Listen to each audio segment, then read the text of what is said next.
Hello and welcome to your Daily Five. This is Erin Swenlin with DecisionPoint.com. I have some great charts to show you, 5 charts that I think you should see as we go into this trading week. First, before I start, I did want to let you know that at DecisionPoint, we have 2 reports that will do you good for the week.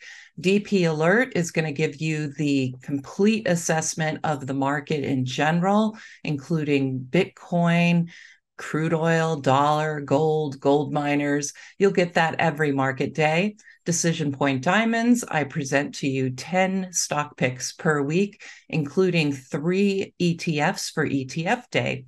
So come check us out. If you want to try us for 2 free weeks, just use the coupon code DPTrial2. And I am unveiling a giant sale starting today and running through the end of August. If you buy 1 month of DecisionPoint reports, any of them, you will get 1 month free. You don't need a coupon code. You just need to subscribe before August 31st. All right, let's get into the charts. I'm going to start off with the S&P 500 5-month chart of the SPY. So as you can see, we are having a little bit of a rebound. We saw a little bit of higher prices on Friday, and we're starting to get a little bit of follow through. This is a filled black candlestick, though, which is a negative formation and could imply that we will end up resuming the decline. I'm of the opinion we will resume the decline. We might get a little bit of a relief rally here or a pause, some sideways action. But when I see my PMO in distress like it is now, it's almost to the 0 line, and you've got the RSI that's pretty much camped out in negative territory. I'm not really thrilled with what's happening here for the market. You can also see that the VIX is on our inverted scale is below its moving average. And typically when you see that, that means that there is internal weakness. So we need to be careful right now in the market. I don't think that we should stop playing defense. Let's look at the Swenlin trading oscillators and the ITBM and ITVM. These are short-term and intermediate-term indicators. Our Swenlin trading oscillators have been in decline all of last week, and they're now getting close to oversold territory. Now, we have seen readings that are much lower than this. You can see back in September, but this is giving us a little bit of hope that we're going to get a turn here in the market. But given what's going on with our intermediate term indicators, I am not too thrilled with the look. They have been in decline since the market top. They gave us some very good warning that things were getting overbought, that there were problems under the surface. And you can see that with that decline that's been continuing into last Friday. We'll see what happens with these indicators after today if we do get to see that rally stick around by the end of the trading day. But based on these indicators, and particularly the ITBM and ITVM, I do think that we have more decline ahead for us. You can see that they are near-term overbought, but they are certainly not oversold. They're certainly not oversold in the intermediate to longer terms. You can see we've had much, much lower readings there.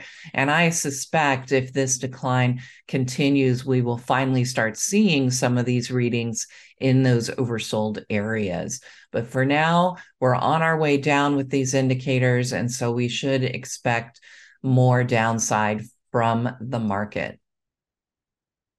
Let's look at the Golden Cross and Silver Cross indexes.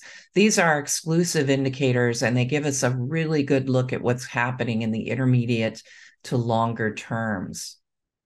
So you can see we have the Golden Cross Index right here. Basically, this measures how many stocks have a 50-day EMA above the 200-day EMA. And then we have our Silver Cross Index, which is an intermediate term indicator. It measures how many stocks have a silver cross, or a 20-day moving average above the 50-day moving average.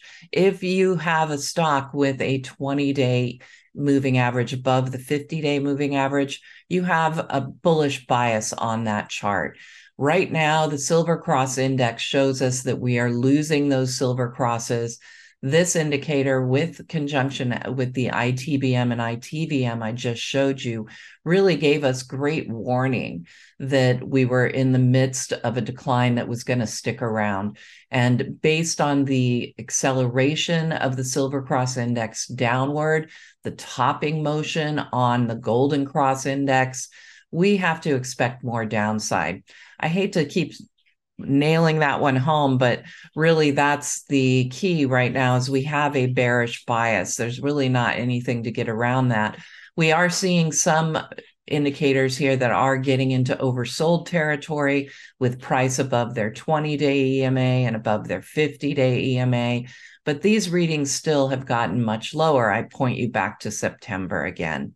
So really, when we look at this, the Silver Cross Index is bound by what's happening with the 50-day stocks above their 50-day moving average. Because in order to have a 20-day moving average above a 50-day moving average, you need to have price above the 50-day moving average. That will at least protect a silver cross that's there currently.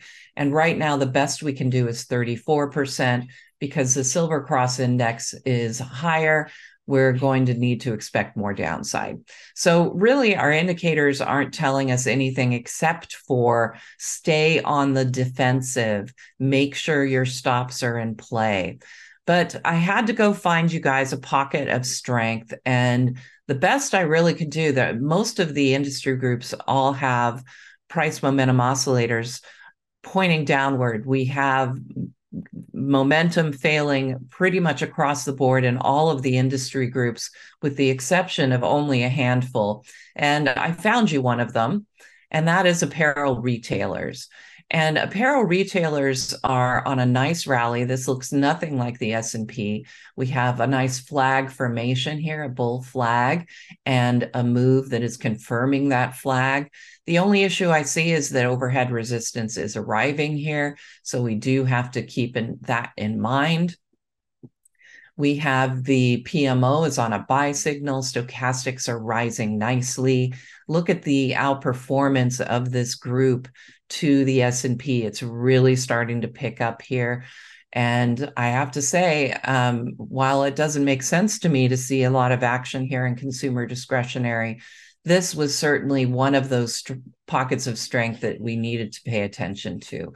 Price isn't even overbought yet. So I'm looking for a breakout here, and that could mean some good things for some of those apparel retailers. I decided to bring one to you today, and that is Citi Trends, CTRN. I think this has a nice base pattern that is started up here. It is on a nice rally. The PMO is surging above the signal line. You can see that bottom that came in above the signal line. We call that a PMO surge. We have stochastics above 80, and you can see that relative strength against the S&P is improving, but more importantly, relative strength against the group is coming in. That's all I have for you today on your Daily 5. But again, before I leave, I just want to remind you, if you buy 1 month of any DecisionPoint report, you will get 1 month free. There's no coupon code necessary. You just need to do this before August 31st, because after that, the sale will go away. Thank you so much for watching your Daily 5.